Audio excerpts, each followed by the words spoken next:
Some European leaders have expressed concern over the advance of France's far right. This after Marine Le Pen's national rally gained the upper hand in France's elections. The RN is hoping for an outright victory in the final round of voting next Sunday.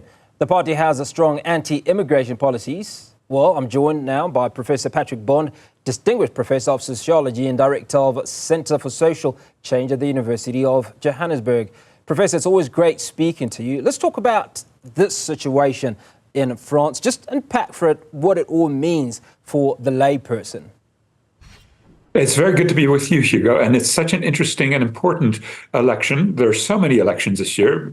Narendra Modi won the biggest one, but with a much reduced majority, and we've seen the British electorate prepare for Thursday, and US, of course, is going on November 5th, I think it is. And those elections are unlike what we've just seen last few days. That is, in the French election, there's actually a three-way run, and the major party at the moment at just over 30% is the far right.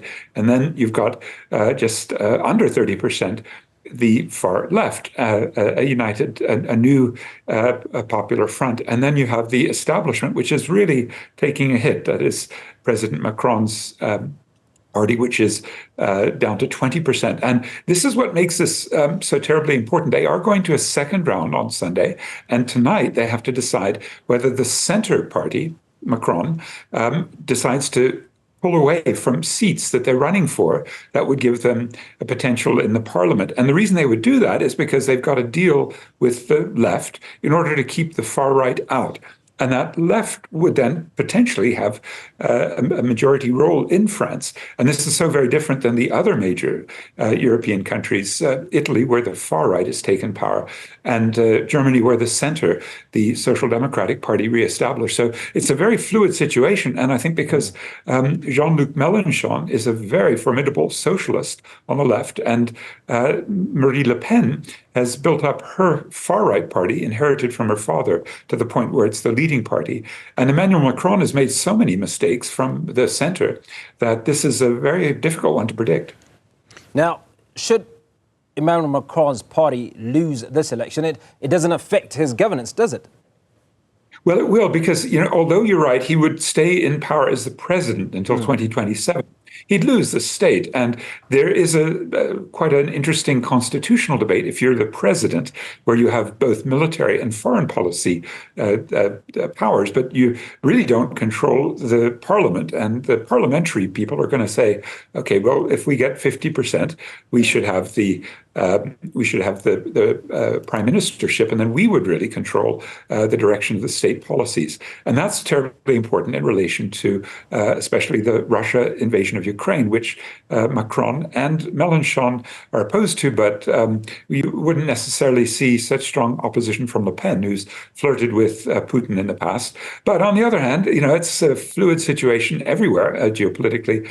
Meloni, the leader of Italy, had also flirted with Putin, and now she's a solid Europeanist. So once you get into power in a place like that, then the constraints push you back towards the center. I think that's one of the lessons from Italy. What we'll see from Britain, which is now out of the EU, will be a very solid victory for the center left, that is Labour Party, against Rishi Sunak. And in that case, the far left, which was dominant in the Labour Party under Jeremy Corbyn until last year, he's been purged. But in 2017, he ran a very good race, although in 2019 lost. And likewise in the US, Bernie Sanders was the far left, and he had been leading in the polls in the 2020 primaries in the Democratic Party, and then was pushed out. And there is no left in the US to speak of. So that becomes a center left versus a far right election in November. You see how these very fluid political ideologies now fail to reflect the interests of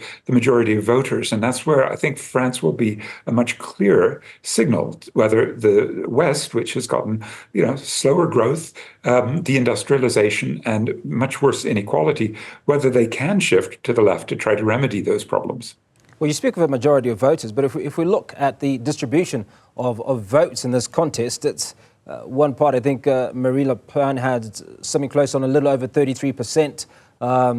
Macron's party is at 22%, and I think 30s for the other party. So it doesn't seem to be an outright majority based on this is how the greater population is thinking. But I want to rewind to something you mentioned earlier. And you talked about Emmanuel Macron and the challenge that he's found himself in based on a number of mistakes that he's made. Unpack those for us and how it's impacted his governance of France. Yes, sure. Just the one point first that you're right, roughly three parties capturing between 33 and 22%. But this is the crunch vote where runoffs will basically split out only one winner. So we're going to see the parliament take shape, and that would probably be a center right plus the left coalition against the far right. So my sense is that Le Pen is like she's done before, come close, but then the final bell she loses to sort of everybody else against the far right. And I think that's healthy because what Macron did was he too quickly adopted policies, for example, raising the pension age. So people must work another 2 years. And that's been very painful where the income levels have not kept up, especially with the recent upsurge in inflation. And there's a sense that the old French welfare state is fraying at the edges. And then you've got, of course, the inability to deal with the immigrants that the far right has then fueled xenophobia to get its, especially working class, white and, to be frank, racist supporters to sort of rally around. We've seen that rise of xenophobia in so many political situations, so that's very disturbing. I think the other problems with Macron, he's a real individualist. You saw him about a year ago. He tried to approach South Africa to join the BRICS, so France trying to join the BRICS, even though that was sort of a fanciful idea. And again and again, especially when he was insulting the Francophone Africans, the result was coups against his French West African neo-colonial elite allies and the French army that was being pushed right out of several of the West African countries. So I think what Macron has done is sort of stormed around like the old, French imperialists without much sensitivity. And they've had many presidents in that same genre, and they learned to pay for it. That arrogance, both against their own people and against their ex-colonies, has a backlash. And what's your sentiment on the increased acceptance of far-right parties like the RN and the impact that it would have on ethnic minorities and social cohesion in France? Because that's been something that's been pretty topical. Oh, it really has. And the difficulty in any of these European states that have relied upon huge immigrant inflows to do the cheap labor work, right? The unskilled labor, domestic work and so forth. The Turks in Germany, the many immigrants coming to England, which led to that backlash in the form of Brexit in 2016. It does suggest that we really have to revisit the older values that had been in the liberal sphere based upon social democracy and a globalization of people.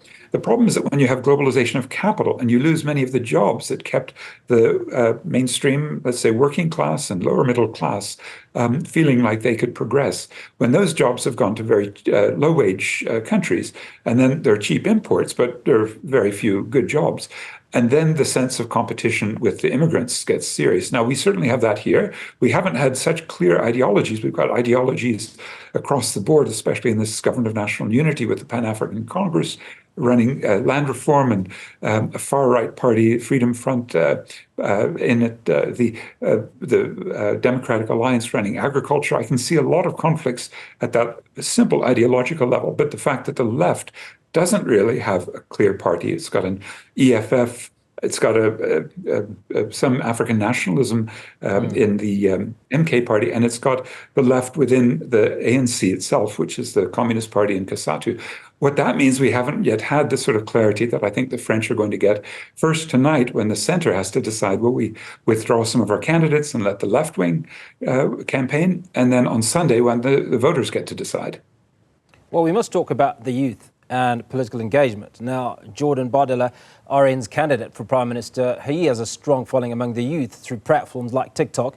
How is social media influencing political engagement and perceptions among young voters? I mean, especially when their leadership is only 28 years old. Yes, well, look, the dilemma for the far right is that they've actually got their strength in the old white working class, the disaffected, especially male, and to be frank again, racist constituency. So the youth may be beginning to explore, but actually the vast majority of the youth, well, I shouldn't say that, over 38% in the poll that I just saw will be supporting the left candidate, Mélenchon, and that Popular Front. So there is very much a clear, let's say, divide in the support of the three different parties. And the older parties, they support Emmanuel Macron, the older voters. So whether the young people turn out, it looks like there is quite a high turnout in France at the moment, and they probably will again. But I think it may well just boil down to whether the centrist candidates around Macron realize that they're not doing very well, and then they withdraw so that the left-wing candidates get to run one-on-one and then probably defeat Le Pen and the far right. I think that will be the formula that might prevail, but there are a lot of conservatives within this centrist movement of Macron who just don't want to see the left in power. So they may, by the end of the day tonight, just say, no, we're going to still run, three of us, and then that will split the vote, and then you'll see the far right actually take power. And there's a fairly good chance, and whether, like Italy, it then gets moderated by the responsibility of holding power would remain to be seen. And finally, how do political maneuvers and alliances affect public trust in the political system in France? It's such a good question, because we saw the Jeremy Corbyn effect in 2017 raise the trust, because he had such a platform and was such a decent man in British Labour. Mélenchon isn't quite at that level of universal respect. But what most impressed me was that what Corbyn was able to do when he ran on the left, he pulled some of the far-right voters that used to be in the UK Independence Party, UKIP, that was the major push the year before to get Britain out of the EU. So, it's one of those strange times when the mass of a working class that's down and out might raise its head and say, well, actually, instead of going for the sort of easy, blame the other, let's be xenophobic, let's promote French nationalism. Instead, let's go with, in this case, Mélenchon and his new Popular Front. And that would be, again, for the interests of broader workers, but also it would be a vote against xenophobia and racism. And I'm hoping that's the way the French working class go. My own brother lives in France and is an intellectual at one of the universities. And he's a bit worried, I must say, because he has his finger to the wind and sees the currents blowing to the right. But we won't know really until Sunday whether the left actually takes that vote of the ordinary worker the way they did in Britain and in the US, with voters who'd supported, on the one side, right-wing Republicans, but then they quickly moved to Bernie Sanders. I think that'll be the test for our times, whether candidates will appeal to a broader working class interest and transcend racism, xenophobia, sexism, and some of the more, let's say, ugly cultural features of the current period. European leaders have expressed concern over the advance of France's far right. Professor Patrick Bond unpacking those issues for us. Thanks for your time.